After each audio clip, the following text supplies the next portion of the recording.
Les amis de eSport TV, merci encore de la confiance renouvelée, merci de vous du like, merci de vous abonner, merci également de baisser les commentaires. Un plaisir renouvelé gars, chaque fois de partager une information yi mbokki Sénégalais yi fait fu ne mën 14 régions du Sénégal àdduna war nga këpp ñu ngi leen di jaajëfal ñi nekk également ci lalu hôpital yi ci kër yi tëdd feebar yàlla na suñu borom fëgg seen bopp ngeen rek jàmm ñi nekk ci kaso yi nga xam ne également erreur judiciaire ak génn leen nu ñu def mu leen fa yóbbu suñu borom génn leen fa deewal leen seen njaboot ñi dëddu àdduna suñu borom xar leen àddina fi daw si kayit yéexiñu. On avance ensemble dans la magie de eSport TV, l'actualité en continu di wax également bonne chance aux bacheliers ñi nga xam ne def bac di ñaan yàlla ngeen ko am te mu jik leen inshallah rabi. Donc actualité bi mooy ki nga xam ne mooy Serge Gnabry finalement Sadio Mané dafa mel ni convaincre na ko pour mu daal di des fa nga xam ne mooy donc ci Bayern Munich dinañ ko waxtaanee ak aussi kii di donc Edouard Mendy Mur de Gorée donc nga xam ne dañ ne moom tey moo joué rôle agent pour Kalidou Koulibaly. Donc yéen kay bi stade d'abord ne ci xëtam mu njëkk Koulibaly débarque à Chelsea wax aussi ci li nga xam ne nag moom mooy donc suñu gaynde yi nga xam ne nag ñoom dañoo toog ci buntu coupe du monde bi ndax dañ leen a dóor ci nga xam ne mooy donc ci quart de finale yi ak Edouard Mendy bi nga xam ne moom ne day regretter li Sadio Mané jógee ca Premier League. Koulibaly le défi de la droite loolu lañ fi def seen xët bu njëkk les Lions aussi yi nga xam ne ñoom dañoo raté lii di demi-finale yi pour dem ca coupe du monde ba ak aussi jëm ci xam nga suñu gaynde yi war a jouer li nga xam ne mooy match de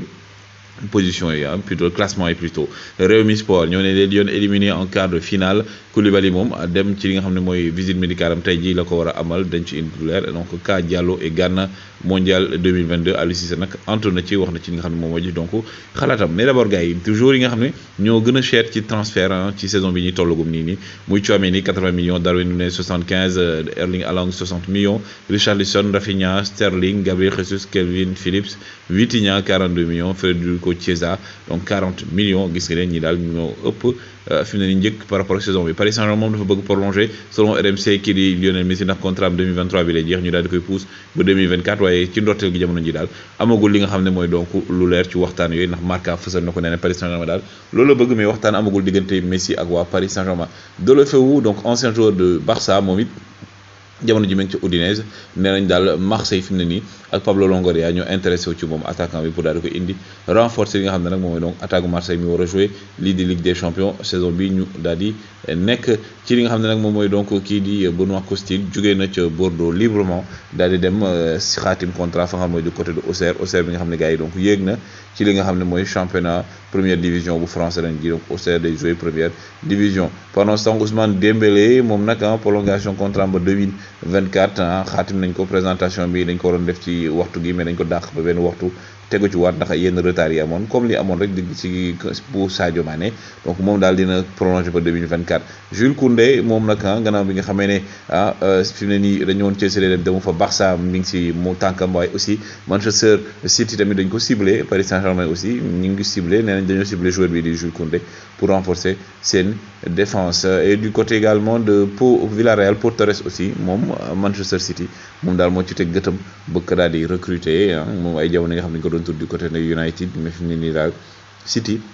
bu Pep Guardiola daal dafa mel ne moom moo ci gën a bëgg a sori ci loolu noonu. City ba tey nga xam ne ñett ñi ngeen di gis donc di Sturridge ak Sterling ak Nicolas Anelka ñooy joueurs yi nga xam ne joué nañ ci maillot Liverpool joué maillot Manchester City joué également maillot Chelsea loolu nag di nekk loo xam ne histoire la donc ci ñett ñi ñoom daal ñoo mës a def loolu joué ci ñetti club yi Sterling Liverpool la commencé City après Chelsea et c'est aussi la fin d'une ère donc 2015-2016 li moo nekkoon Dream Team bu Manchester City ñëpp dem nañ ba mu des kenn ki jamono ji muy Kevin De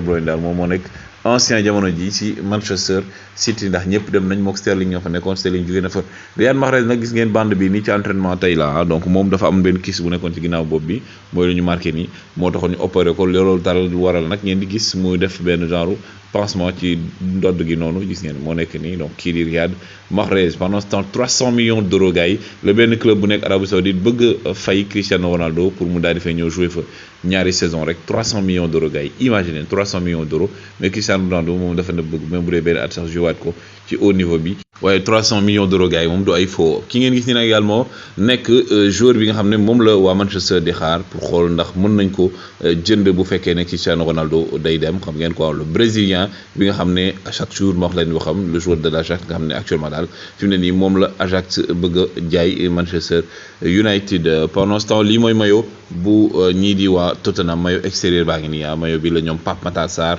ñoom Harry Kane ñoom Wilmington di sol saison bi nga xam ne mooy saison 2022 2023 yéen a ngi fàttali ko ci ginnaaw moo xool leen benn joueur anglais boo xam dañu dafa nekk ci club bu mag boo xam dañ koy jiiñ wàllum siif moom nag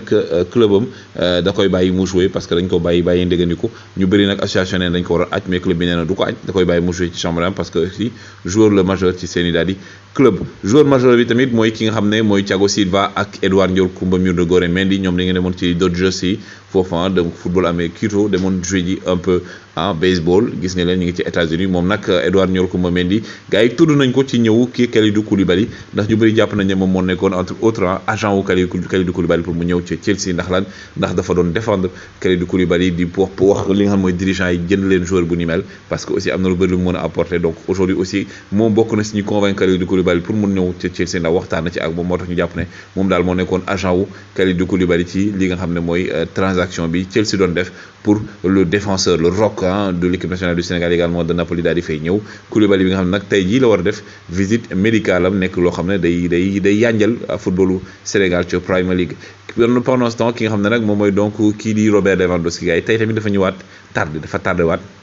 entraînement comme démb moom daal fi mu ne nii day buddee noonu daal la jàppee ne noonu lay buddee donc di tardé voilà tey dafa tardé waat entraînement donc Robert Lewandowski pour wane rek moom dafa bëgg a jóge fi nga xam ne mooy donc ci équipe bi di Bayern de Munich boo xam ne aussi Sadio Mané mi ngi gën di imposer boppam foofu noonu ci équipe bi am fa benn taxawaay am benn dëgërlaay boo xam ne am na ko ci équipe bi ba tax na nag yéen a ngi fàttali ma la ko wax keroog mu ne moom dafa image bi mu wax kii di Serge Gnabry na ko j'espère que tu vas prolonger waxtaan na ci nag finalement selon les dernières informations données par Bild Serge Gnabry ba moytu day prolonger avenir am ak contrat am ak partenariat am ak ñi nga xam ne mooy donc Bayern de Munich lui qui a fête ses années son anniversaire aujourd'hui 27 ans joyeux anniversaire à Serge Gnabry mais en tout cas daal Sadio Mané a réussi à convaincre entre autres Serge Gnabry mu daal di toog ca Bayern de Munich bu ñu sukkandiku ci li Bild wax donc moom mi nga xam gis ngeen ko fii ci photo bi mu nekk ci ak ay joueurs yoo xam ne ay Choupo-Moting ñoo xam ne donc c'est pour montrer que Sadio Mané s'est bien adapté moom l'enfant de Bambali Kaiser Mané adapté na bu baax ci li nga xam ne mooy donc intégration foofu noonu du côté du Bayern de Munich du côté de la Bavière en attendant mu jouer ci Allianz Arena en tout cas les gars c'était les informations que je voulais vous donner toujours un plaisir de vous servir jox leen seen xalaat ci li ñu wax ci Koulibaly ak également Sadio Mané ak Gnabry wéy leen di like wéy leen di abonné on se donne rendez-vous tout à l'heure jaa ngeen jëf